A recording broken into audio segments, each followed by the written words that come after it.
I felt a healthy amount of fear leading up to my 7,300-mile cross-country motorcycle trip back in June. It was a much larger undertaking than anything I'd done before. Somehow, I learned to channel that fear into excitement, and the results were pretty epic.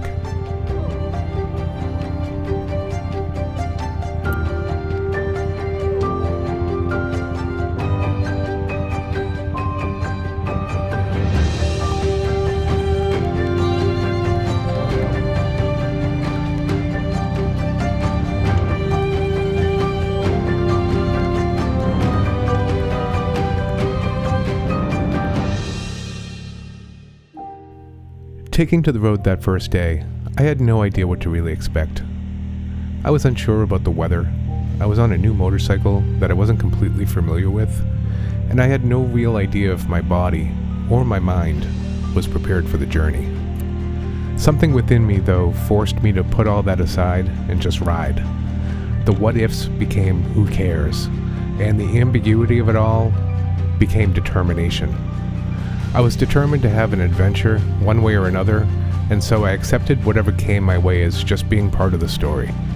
And if there's one thing I learned during my trip, aside from what to pack and what to leave behind, it's that the best stories always have their difficult parts. That's what makes a good story.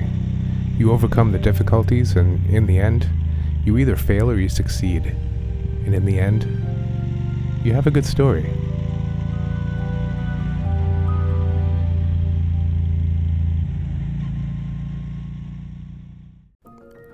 I've gotten a lot of emails and comments from folks who say something along the lines of, "I wish I could do what you did. I wish I had the guts to ride across the country.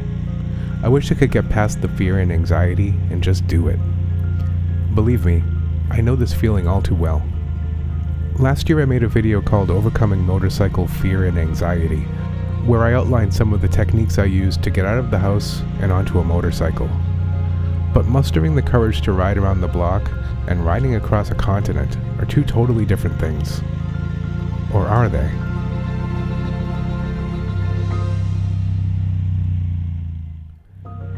Truth is, I wouldn't have had the confidence to ride thousands of miles through unfamiliar lands all by myself if I hadn't taken baby steps.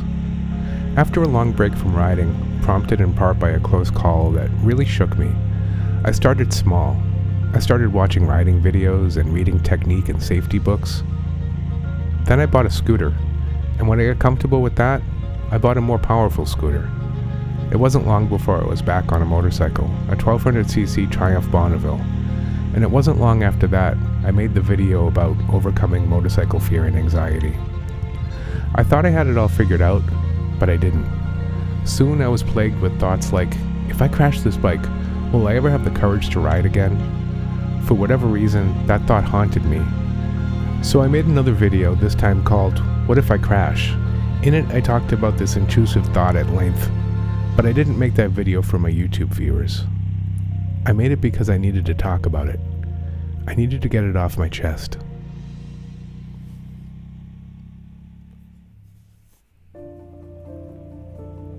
It worked. As soon as I finished that video, that recurring thought left my head pretty much for good. Just talking about it, out loud, even into a microphone, helped me overcome that anxiety and move on. There's an old joke that goes something like, you never see a motorcycle parked in front of a therapist's office. And while it might be true that motorcycle riding is a pretty fantastic form of therapy, it's not a replacement for actual professional mental health care for those who really need it. Sometimes, having a camera to talk to, or a friend, or whatever, can really help you process through your fears and anxieties and come out the other side. But sometimes it takes more than that. This is one of the key things I learned since making that original video about anxiety. It's all fine and good to use motorcycling as therapy, if that indeed works for you. But what if you can't even get on the bike in the first place? What if fear is holding you back so hard you can't even take baby steps? I tried therapy, and it worked okay, but not great. Eventually I gave it up and sunk back into my fears and anxieties, and the unhealthy behaviors that come from those things. But I was willing to do whatever it took to get my courage back. My doctor suggested medication, and it changed my life.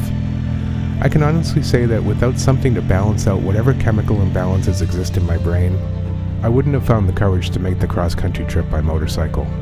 I wouldn't have memories of such an amazing time, the story, if you will, and I wouldn't have the deep, burning desire to hop aboard a motorcycle and do it all over again. To all those who have written saying you want this for yourself but can't take that first step, yes you can. That first step isn't necessarily hopping on a motorcycle though. It's finding the help you need to overcome the fear. Whether it's therapy or medication or whatever that first step is that you need to take, once you take it, it's game on. Then, and trust me on this, you'll have the power, the tools, and the mindset to make your own stories. There's a whole world out there waiting for you to explore it. Riding, and especially traveling by motorcycle, is one of the most rewarding things I can think of to do in this life. Don't miss out on it.